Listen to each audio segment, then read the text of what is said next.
Welcome to Another Scratch tutorial. Today I'm going to be teaching you how to make your very own zombie shooter game in Scratch. So let's get started.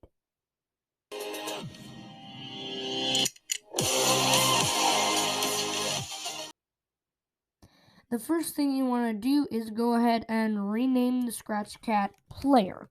This is going to be the player, of course.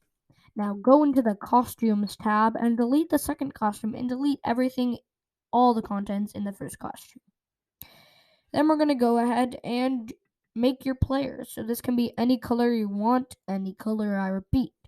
So just design a simple player for yourself. Then we're going to hold shift while creating a circle and we'll get a perfect one and it just looks amazing. Now, let's add some arms. So we're going to add the arms from this angle here because otherwise it won't really be good. Now we're going to start off with a gun. So let's create that.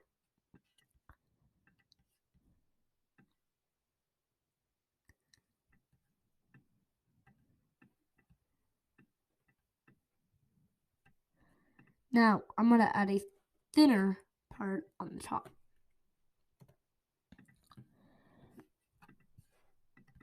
I'm going to shift my arms in forward, or you can turn them for better looks. One arm should be underneath, and one arm should be on top. Just click on the front layer and back layer to make it look cool. Now it looks like he's holding it. Make sure this is all positioned in the middle. It'll snap in place where the plus is located on both. Now let's go back into the code tab and start off with the one flag clicked. We're going to get a forever and an if else loop. In the start of it, we're going to put a repeat until. In that repeat until loop, we're going to say if key space pressed and grab the left key.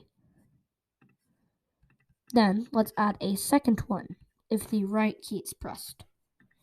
Add a change x by 10 in both of those and change the value to a smaller number. -6 for the left and 6 for the right.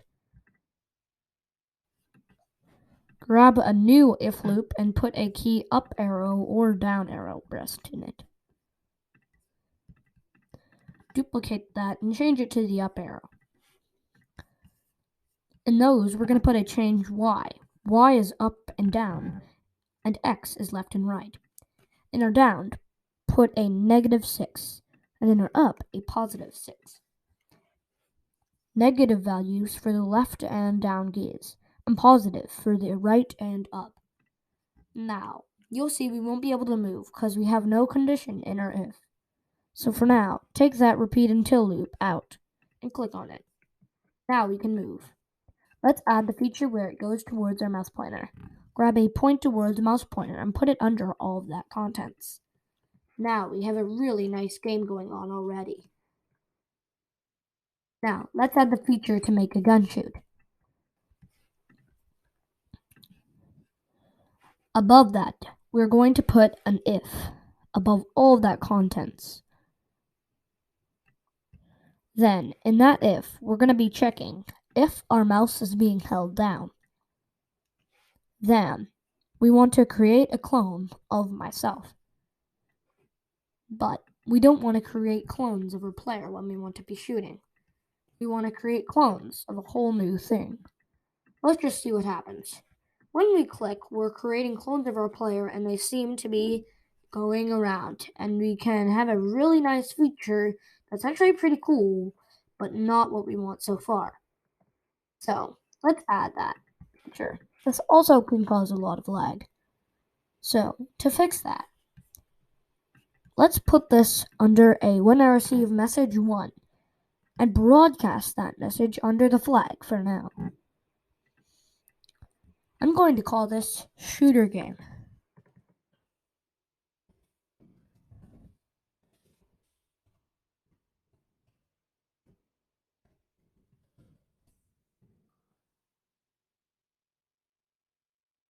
Let's create a new sprite with me and make a square or any shape you'd like. Choose a color for this and hold shift while creating it, if you would like it to be exact, of course. Now, let's add the feature where we can shoot. In this sprite, when I start as clone, show, go to front layer, and move 20 steps. Now, as you can see, we can shoot after we drag this code out. Yay, we can shoot. But wait, we're not shooting. Click on the myself in the created clone and select your sprite. Now, nothing seems to be happening. It's just reappearing and making a clone of itself next to it over there. So, before that move, we're going to put a go to player. Then, we're going to get a repeat until touching edge. Then, we want to move 10 steps. And after that, delete this clone. Now, let's test out our project and get rid of that if else loop. Now we can shoot, but it seems to be only coming from one angle of us. So let's make it point towards us. Drag a point in direction 90. But what's happening? We can't select our player. So how is selecting the direction of our player? We could use a variable, but that wouldn't be that smart of us. So go to the sensing category and get the backdrop of stage block, or the thing of thing, and select the player, and click on the X position and change it to direction.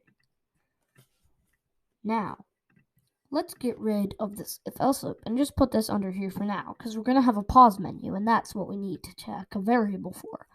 But for now, let's test out our project, and it's looking pretty good. But you'll see, they're not pointing in the right direction.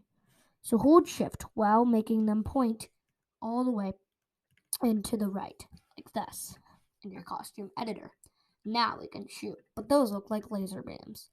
So, in our player, after that, we want to wait 1 second, but change that to 0.5, which is half of a second. Now, we can shoot, but it has a wait between it. Great. Now let's rename this bullet. And why do we have one of these in the center of our page? To get rid of that, drag a when flag clicked block, and all we have to do is hide it.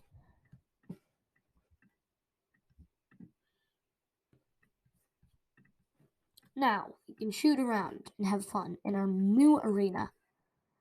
What seems to be happening is we can shoot perfectly, and then they'll hide on the edge, which is just perfect. That's all for today's tutorial. Thank you for watching. We learned a lot today on player movement and shooting. This has been really fun for you guys. Tomorrow, we will fix a glitch in our game where we can't move when we're shooting. This is due to the weight, but if we put this in a move, it should work perfectly.